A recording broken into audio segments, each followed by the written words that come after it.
Hey guys, my Coach Sonny means, and today we're doing the NFL Week 6 Power Rankings. It's crazy to think that we're already in Week 6 of the NFL season. I feel like it just started, but here we are, almost halfway through the season already. Let's go ahead and get into it. So this is going to be part 1, which will be the bottom 16 teams, and then I will have a part 2, which hopefully will be popping up on the top of your screen, a link to that, or you can just click in the info box up at the top. There should be a little eye up there if you just tap on your screen or click or whatever. And then you should go ahead and watch that right after you watch this one, or before you watch it, or you do whatever the heck you want. I just split them into 2 parts just because they're so long that I feel like I don't want people to have to sit there and watch an hour-long video. I feel like it might be better for me to make 2 20-minute long videos or something, which doesn't add up to an hour, but whatever. So here we go. So we're going to go ahead and start off with the bottom 16, and again, they're having a pretty bad season. In your opinion, you might think the 25th, the 25th spot isn't a bad season, but that's your opinion. I didn't sit there and go, who's having a bad season, put it on here. I just ranked them, and the bottom 8 got red, and they're having a pretty bad season. So anyways, these are the pretty bad teams, and in 32nd, getting worse seemingly every week, we have the Jets. They haven't really moved. I think they might have been 30th in Week 1 power rankings, and then they dropped down, and they've just stayed there. Really, I don't know if you heard the news, but they released Le'Veon Bell, and it was crazy. So before the season, or like a few weeks before the season, I was talking about how the only 2 good players on the Jets were Jamal Adams and Le'Veon Bell, and I had him like at 27th. I was like, all right, that's I mean, they have an okay running game. And then they got rid of Jamal Adams, and now they got rid of Le'Veon Bell, and now also Sam Darnold is still questionable. He's not ruled out completely yet, but as of right now, he's questionable, and if he keeps on going, then Joe Flacco will be starting. And they play the Dolphins this week, and we saw what they've been doing. They've been keeping pace with really good teams, and then, I mean, they completely blew out the 49ers. So, I mean, they're 0-5, and things are just keep on getting worse for the Jets. So 32nd is where they go. Really, I mean, it feels like they're so much worse than any other team in the league. I do not see them winning. I mean, look, so in 31st we have the Giants. I do not see. I mean, if the Jets are playing the Giants, I would see a blowout in the Giants' way. I don't see them even coming close to winning any game this year unless they do something. If they're trying to tank, I could kind of see that, but really, it's bad. I honestly would not be surprised to see another 0-16 team here with the Jets. But let's talk about the Giants. So the Giants haven't been playing too good. 0-5 also. They're 4th in the NFC East. They do still have a chance, though, because right now, the way things are looking, the number 1 team in the NFC East are the Cowboys, but that's not going to last too long, seeing as they have Andy Dalton now starting quarterback since Dak Prescott got hurt. But right now, the Giants, they do still have a chance, especially since next week they do play Washington. And while I know I don't want to spoil my score prediction, but I heavily think that Washington's probably going to win that game. They do have a chance to win that game, so they're not in a bad situation. But you look at this team, and with Saquon Barkley, of course, on IR, they've just completely gone downhill. They had a pretty good game last week against the Cowboys, I will say that, but they were going up against one of the worst defenses in the league that the Cowboys have. So I don't really know what to think. I just kind of left them where they were. Daniel Jones has been playing very well. If they play against Washington the way they played against the Cowboys, I think it'll be another pretty close game if they play that well. But I still think that will bump them up a lot. If they play the same way they played this week, next week, they will be bumped up pretty highly. In 30th, we have the Broncos. I know that they're just not playing too well right now. I don't know what I can say with Drew Lock injured. He hasn't been ruled out for this game though yet. He has not been ruled out for this game, which I guess is a good thing. So yeah, with Brett Rippon in at quarterback, they managed to beat the Jets, and then I forgot who they played this week or last week. I don't remember at all. I think they lost though. Anyways, even if they won by 50-0, I still think Brett Rippon's a really bad quarterback. I think he's a second-year player. Honestly, I wouldn't be surprised to see Blake Bortles get some play time if Brett Rippon starts playing badly again this week, as long as Drew Lock isn't in there. But yeah, they had a bye week. I think they were supposed to play the Patriots. Oh yeah, they were supposed to play the Patriots, but then they got a bye week because they moved that game because of COVID. Okay, so they got a bit lucky this week. That's what happened. Sorry, I was just looking at the record and it was 1-3, and I got a bit confused there. In 29th, we have the Lions. What can I say? Matt Patricia's he's looking like one of the worst coaches in all of football, as a lot of Patriots, coach, a lot of times teams will just get like players that, or not players, but coaches that coached on the Patriots when they were really good, and put them at head coach. Like, do something, please. And so they put Matt Patricia in there, and he hasn't been doing too well. They're 1-3. They had a bye week last week. They had been playing pretty okay, I guess, up to this point. They did hold their own against some pretty good teams. They dropped down 2 just because the team's moving above them. Again, they did not play at all, so they literally just, it's because of all the teams moving above them. So, yeah. In 28th, we have Washington, who also drops down a couple because, well, the only really positive thing you could look at in the Rams game is that, 1, Kyle Fuller got an interception, so good for him, and 2, Alex Smith went out there and played, and this is kind of going to say something bad about their O-line, but he was taking sacks like a champ. I mean, he got sacked 4 times by, like, Aaron Donald. Well, not all of them, but, like, he was getting sacked by Aaron Donald, and he was just standing right back up. He was getting right back in there. The only reason they didn't drop down too far, because this is by far the worst game of Washington's year, is that Kyle Allen, he did look pretty good in the first half. He didn't look great, but he also, he looked okay. He looked like a formidable quarterback. And right now they're going up against the Giants, which obviously happened 31st. I don't think the Giants are any good. So he has a chance to go out there and win a couple of games, and maybe Washington can be bumped up. But still, they didn't play good at all. Their defense especially has been going downhill a lot. And we'll see if they can pick it up. I mean, they play Giants, Cowboys, Giants. So they have 3 pretty easy games. If they can come out of this 4-4, they're in pretty good shape. And in 27th, we had the Falcons, who, I'm sorry, but I was seeing them. They were playing pretty good against some pretty good teams. They just kept on choking. And then they go up against the Panthers, and they didn't choke. I guess technically they were up 7-0 at one point, but I wouldn't call that choking it. And then they just completely flopped. And then they went and they fired their GM and head coach, and it's just, I had to be like, all right, looking at what we've seen from past weeks, I just kind of have to drop them down. They've been up there for way too long. I mean, they were at 15th. They're not a top 15 team. I just dropped them down here. They're good enough to not be down in there with Washington, but they are still having a pretty bad season. I mean, 0-5, there's really no excuses. A top 15 team is not going to be 0-5.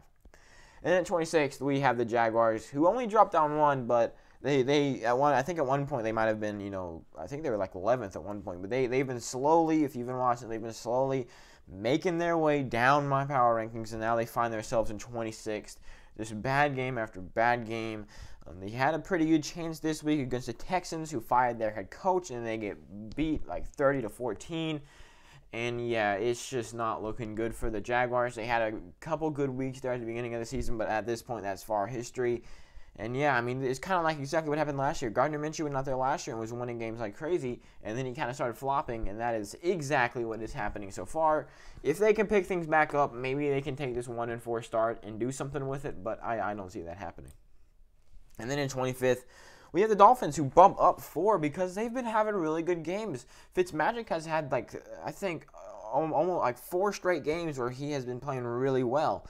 The Dolphins are looking like maybe one of the most underrated teams in the league, and if they keep this up, they will shoot up. They moved up 4 this week, I anticipate them to jump up because they're playing the Jets this week, and if they blow out the Jets, I see them bumping up to 14th or something. They are a really good team, and if they win this week, they'll be 3-3.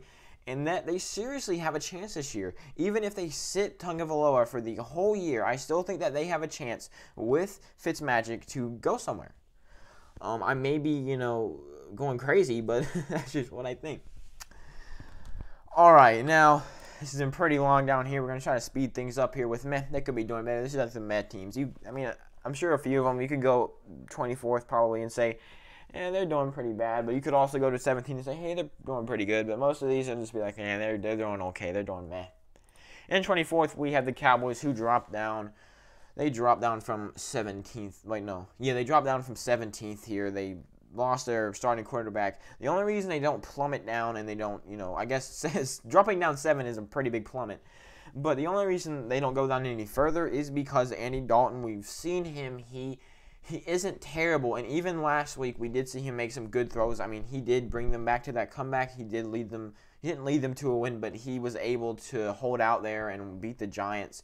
So we'll see what he can do next week. They're going up against a really tough team in the Cardinals, and if he shows that he can take this team and play really well, then the Cowboys will bump up. But if he plays like anything like he did last year, they'll drop down even farther. But right now, the Cowboys they're hanging on into the meh category because we have seen Andy Dalton play some good games, but also we've seen him have terrible years. So it depends. Like, is he gonna do good? I don't know.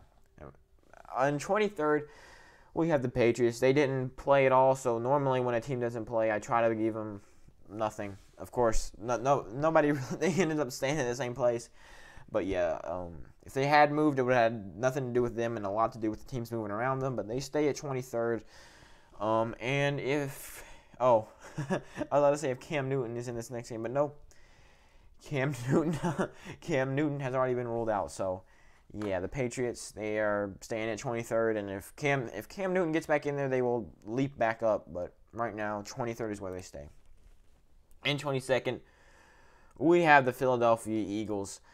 Really having a terrible season. They did manage to bump up 6 this week because they have had 2 pretty good weeks. They went up against a really tough Steelers team last year, and they played really well, and they almost beat the Steelers. So right now they're actually my favorites to win the NFC East because they have been showing some promise. They're 1-3-1. They can turn this season around. They can very easily turn this, especially with how bad the rest of their division is. And I'm pretty sure the only divisional game they've played was against Washington in Week 1. And I think that was the game they lost.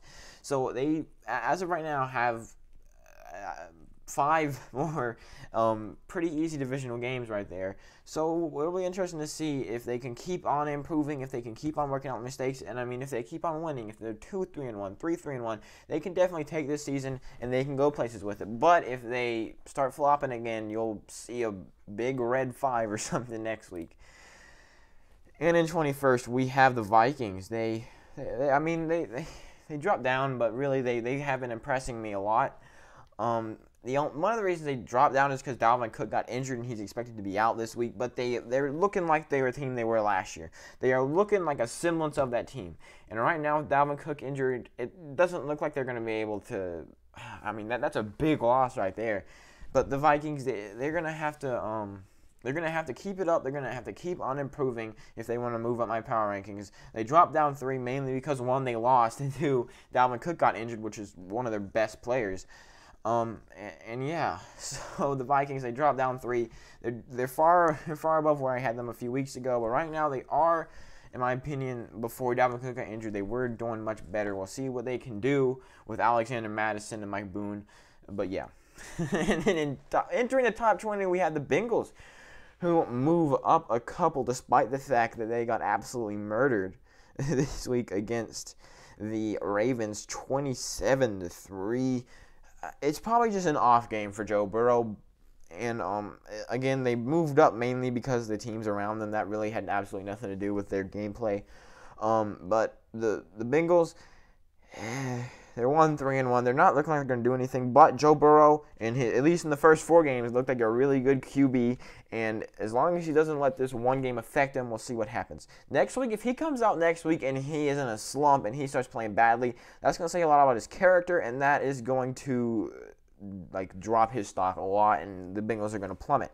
But if he comes out next week and he starts throwing dimes and he starts running for touchdowns and he starts going crazy, that'll show a lot. It'll also show a lot about his character, but it will send them flying up because it'll show that, yes, Joe Burrow, he didn't have, a 4-game fluke. He really is a pretty good football player. So, yeah, interested to see if the Bengals, really how Joe Burrow reacts to this week. But so far right now, I'm just going to kind of throw it off as a fluke. If he plays this bad again, you'll see them drop.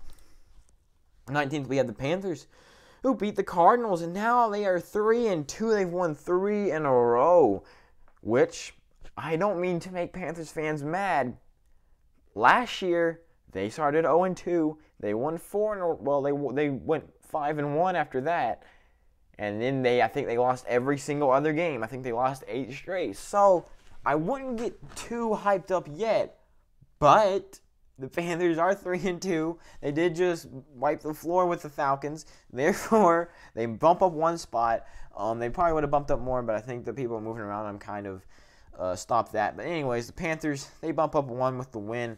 And yeah, in 18th, we have the Texans. They played great. They got their first win, finally. They fired their head coach, and apparently that was what was holding them back.